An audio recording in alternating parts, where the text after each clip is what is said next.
정수회담은 사실은 예정된 것이라고 할 수가 있습니다. 국정 운영을 이제 단독으로 하지 않겠다. 야당과 협의를 해가면서 하겠다라는 의지를 보여주는 것만으로도 그 성과가 좀 있을 것 같고요. 사법부에서 판단을 할 때 상당히 정치적 부담을 느낄 수밖에 없는 거예요. 바로 그것 때문에 이재명 대표는 계속 만나자 했던 건데 그동안 대통령실에서는 이걸 잘라버렸거든요. 근데 민생으로 내걸 수 있는 것은 기껏해야 그 25만 원 지원금 얘기거든요. 인플레 상황인데 이걸 왜 하는지. 그러니까 정책 목표 자체가 뚜렷하지가 않은, 오히려 저는 인플레이션을 더 악화시킬 거라고 보거든요. 그게 이재명 대표로서는 어쩔 수 없을 겁니다. 자기가 옳다는 걸 갖다 이번에 또 보여줘야 된단 말이에요. 공적인 활동을 하는 게 아니라 개인적 방탄이거든요.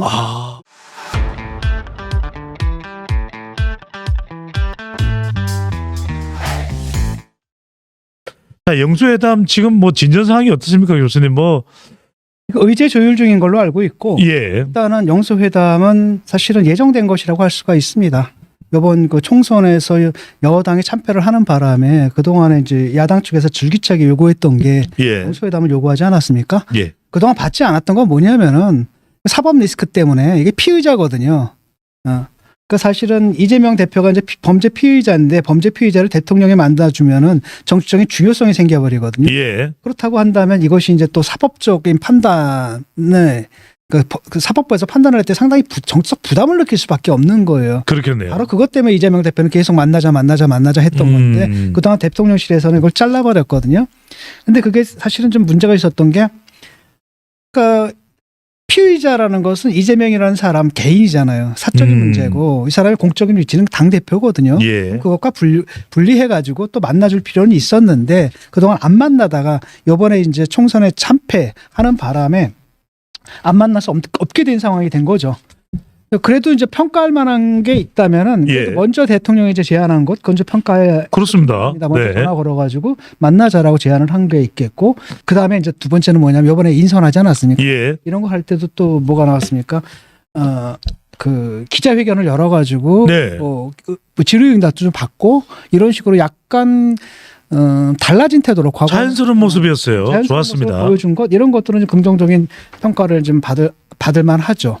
우선 영수회담 이번 주가 예정이 돼 있습니다. 내일이 될지 모레가 될지 오천이 될지 만찬이 될지 밥이 뭐가 나올지 어떤지 알 수는 없습니다만, 사실 이 만남을 통해서 윤석열 대통령이 얻는 건 뭘까요, 교수님? 뭔가 좀 지지율도 올라가고 소통에 대한 국민들의 평가가 긍정적으로 나올 것으로 예상이 되는데요. 그렇죠. 국정 운영을 이제 단독으로 하지 않겠다. 예. 그다음에 야당과 협의를 해가면서 하겠다라는 의지를 보여주는 것만으로도 그 성과가 좀 있을 것 같고요.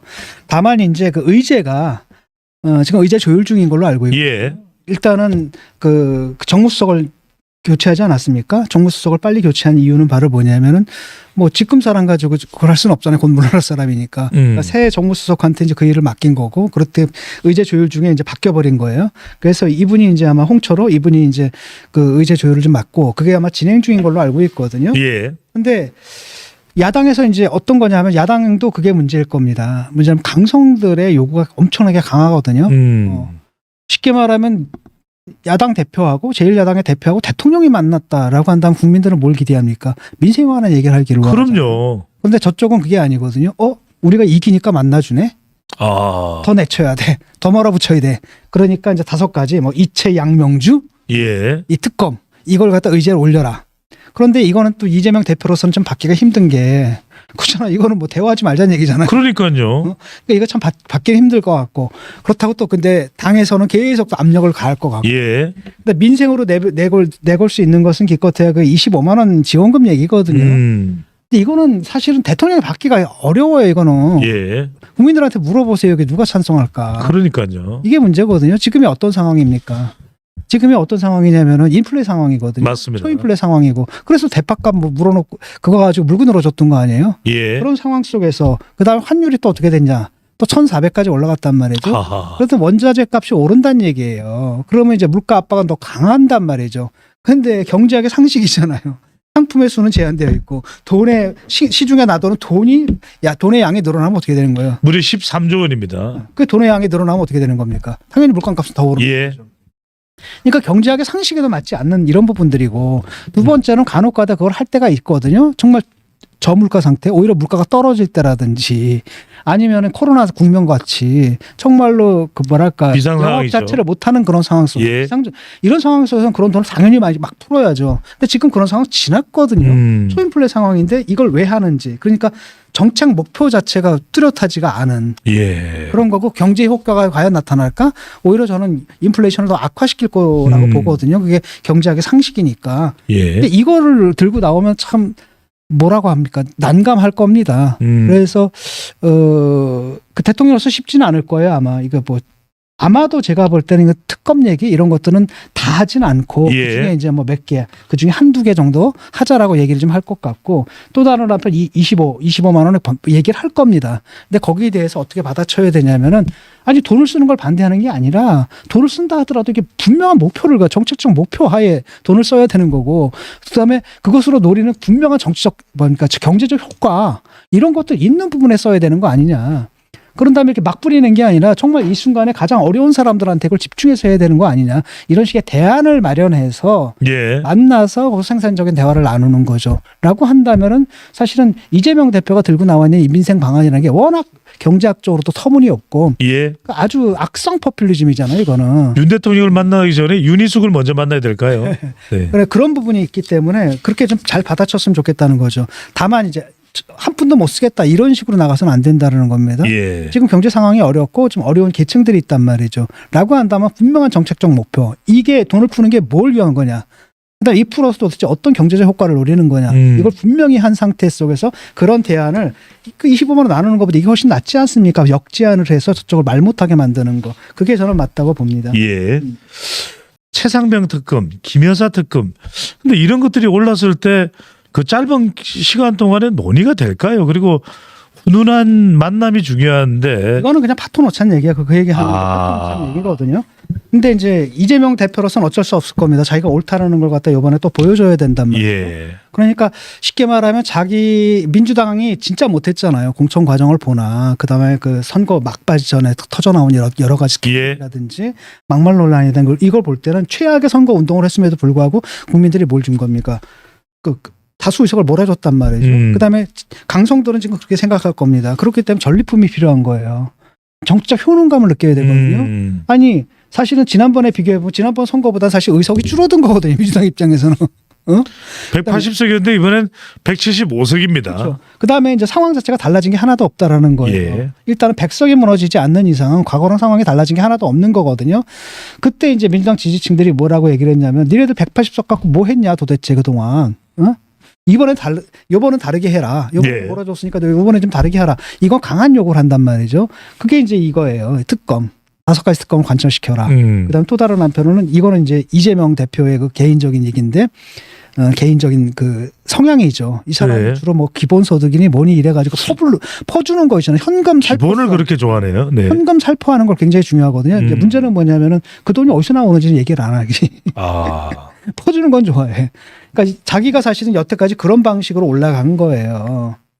쉽게 말하면은 세금으로 돈을 뿌려서 자기를 찍어준 사람들한테 잘 찍었네라는 정치적 효능감을 느끼게 해주는 그런 방식으로 이제 이 자리까지 올라왔거든요. 이번에도 그걸 하고 싶을 거라는 겁니다. 자기가 딱 관철시켜가지고 25만 원을 딱 통장에 입금이 된 거야. 근데 이재명 뽑으니까 25만 원 들어오네. 근데 문제는 뭐냐면 그 돈 누가 내는 거야 나중에. 우리 아이들이 내는 거란 말이에요. 이런 문제거든요. 그래서 근데 그럼에도 불구하고 이걸 안 할 수는 없을 거예요. 그래서 그다음에 특검 얘기 중에서 다는 못한다 하더라도 몇 가지는 얘기를 할 수 있을 것 같고 그다음에 25만 원 얘기 반드시 할 겁니다 아마. 라고 했을 때 그걸 갖다 무조건 자르는 게 아니라 대안을 제시해서 그것보다 훨씬 더 나은 대안을 제시해서 저쪽을 좀 뭐랄까 민망하게 만들 필요가 있다. 오히려 교수님 궁금해지는 게 있으면 지금 교수님 설명 듣고 보니까 그렇게 야당에서는 왜 안 만나는데 정작 만나봐야 해결될 문제는 없네요. 그렇죠. 만나봐야 해결될 문제는 없는 거고. 그러니까 이재명 대표한테는 가장 중요한 게 이제 그거거든요. 자신의 그 사법적인 방패 노릇. 내가 대통령 만난 사람이야. 내가 제1야당이야. 근데 대통령 안 만나려고 그랬지. 근데 내가 이겼잖아. 그냥 우리 의회 다수당에 내가 대표야. 법원 봤니? 이거란 말이죠. 이걸 이제 원하는 거거든요. 그것 때문에 온 거고 사실상 만나가지고 할 얘기라는 게 그렇게 많지가 않다라는 겁니다. 예. 왜냐하면 이재명 대표도 민생 이런 데 관심 있는 거 아니거든요. 자기 방탄에만 관심 있는 거니까. 그러니까 그런 관점에서 그 정략적인 문제 제기들, 예. 그다음에 그 만남 자체를 정치적으로 활용하려고 하고 있기 때문에 진솔한 마음으로 민생을 토의하고 그럴 분위기는 아닐 겁니다. 다만 국민들이 지켜보는 눈이 있기 때문에 또 막무가내로 막 나갈 수는 없는 거거든요. 자기가 만나자 그랬다. 대통령이 만나줬거든. 그렇다면 뭐 진지하게 민생 얘기를 해야 될 거 아니야. 거기서 엉뚱한 얘기를 한다고 국민들이 뭐라 그러냐. 저 다수당이 횡포 부리고 있네. 이렇게 판단할 수 있잖아요. 예. 그렇기 때문에 막 나가지 못하니까 대통령이 이럴 때 모양새가 좋게 마무리 지을 필요가 있어요. 그런 상황, 그 사정을 야당의 사정 또는 이재명 대표의 사정을 잘 활용해서 아까도 얘기했듯이 그런 부분이죠. 예. 특검에서 아니면 이건 다 말이 안 되는 거고 특히 뭐 저는 이제 오히려 거꾸로 치고 나갔으면 좋겠거든요. 요번에 또 특검 얘기한단 말이에요. 그놈의 그 뭐죠 술판 이화영 술판 가지고. 이화영 술판 얘기도 뭐 한동훈 특검도 이야기하고요. 그러니까 그거 받겠다 그렇게 했으면 좋겠어요. 그냥. 그다음에 그거 일단 내가 우리 그거 받겠다. 예. 그다음에 거기서 수사해서 뭔가가 나온다라고 한다면 나머지 특검들도 차례로 받겠다. 그렇군요. 이렇게 오히려 역으로 이제 받아쳤으면 좋겠거든요. 예. 그러니까 이거 일단은 야당의 이제 문제는 뭐냐면 야당이 두 개 다 조국 혁신당도 그렇고 이재명 대표도 그렇고 예. 공적인 활동을 하는 게 아니라 다 개인적 방탄이거든요. 여기 이제 당 자체가 그렇게 돼버렸잖아요. 예. 그렇고. 그럼에도 불구하고 그렇기 때문에 뭐 국정을 원활하게 이끌어가겠다 이런 의지보다는 자기들 지키겠다 이게 더 강한단 말이죠. 어차피 그럼에도 불구하고 그들이 의회 다수석을 차지하고 있다라고 한다면 그들과 협의 없이는 국정을 끌고 나갈 수가 없어요. 그러니까 지난 2년 동안 해온 게 뭐냐면 저쪽에서 무리한 입법을 하면 이쪽에서 비토, 거부권 행사하고 그렇잖아요. 그게 계속 반복될 거란 말이죠. 3년 동안 그럴 수는 없다는 겁니다. 지난 2년간은 아마 그 생각 때문에 그랬을 거예요. 어차피 우리가 2년만 버티면 총선이 있고 거기서 우리가 승리하면은 이 상황이 끝날 거다. 근데 이제 그런 상황이 아니잖아요. 지금 총선 결과가 나왔거든요. 그럼 3년을 갖다 지난 2년 동안 할 거냐, 2년처럼 지낼 것이냐? 그럴 수는 없는 거잖아요. 그러니까 만나야 되니까 달래서 나가야 되는 겁니다. 그러니까 반드시 이건 통과시켜야 됩니다. 그다음에 대신 당신들이 말하는 것 중에서 이건 우리도 통과시키는데 협조하겠다. 이런 식으로 가야 되거든요. 그런 식으로 생산적 협의로 이끌고 나갈 과제가 지금 대통령한테 생긴 거라는 거죠. 예. 그래서 지금은 지난 2년과는 완전히 다른 대통령의 리더십이 좀 필요한 거고 예. 바로 그런 맥락 속에서 아까 영수회담을 먼저 제안하고 그다음 기자들 만나고 질의응답하고 이런 것들을 평가해 준 거죠. 그게 정상이거든요. 예. 그런 그 정상적인 정치 과정을 복원시켜라. 그것만 해도 지지율 상당히 올라갈 수 있을 거라고. 자, 이런 상황에서 한 가지 흥미로운 상황이 발생하고 있습니다. 마치 윤석열 대통령을 만나는 것, 용산 대통령실을 방문하는 것이 꼭 가봐야만 하는 곳, 꼭 만나야만 하는 일처럼 지금 조국 혁신당 대표가 나는 왜 안 만나줍니까? 조국 혁신당의 조국 대표입니다. 억수로 만나고 싶습니다. 이거는 어떻게 해석을 해야 될까요? 아니요, 관심 종자예요, 그냥. 그러니까 무시해도 됩니다. 그냥 원내대표나 만들고 원내 교섭단체 만들면은 다른 당 만날 때 같이 만날게 뭐 이렇게 정도 얘기하면 돼요. 예. 이거는 가가지고 또 그 얘기를 하겠다는 거 아닙니까? 자기 지지자들 앞에서 뭐 김건희는 뭐 이런 얘기 좀 해보려고. 예. 그래서 띄우겠다라는 건데. 뭔가 씬을 만들겠다 이런 거네요. 조국 혁신당이 강령이 없어요. 뭐 부랴부랴 내놓긴 했는데 어떤 어떤 정책적 목적 또는 어떤 정치적 목적 이게 있어서 만든 당이 아니라는 거 누구나 다 알잖아요. 예, 오로지 반윤석열. 오로지 반윤석열. 그다음에 조국 나 억울하다. 자기 신원을 위해 가지고 만든 급조한 당이라는 건 알잖아요. 그러니까 뭐 당에 정강 정책이라는 게 있을 수가 없고 있다 하더라도 그냥 문의로 걸어놓은 거기 때문에 거기서 무슨 정책 제안이 나오겠어요? 그거 아니거든요. 네. 나와가지고 그 얘기 하겠다는 거야. 그 강성들 좋아하게끔 대통령이 이제 대답하기 곤란한 질문들을 내가 그냥 당당하게 하겠다. 라고 해서 집권 여당을 그다음 대통령과 집권 여당을 공격하는 그 선봉에 내가 서 있다라는 이미지를 그 민주당 지지층 있잖아요. 이른바 민주당과 조국혁신당 지지층 사이에서 그런 강한 이미지를 심어주겠다라는 건데 자기가 대통령을 만나가지고 뭐 정책 제안이고 이런 거 한다라기보다는 그냥 딱 봐도 이렇게 그 미디어에 보도되기 쉬운 어떤 자극적인 표제를 뽑기 위한 그런 질문을 하겠다 이런 의도죠. 뭐하러 만나줍니까? 그거.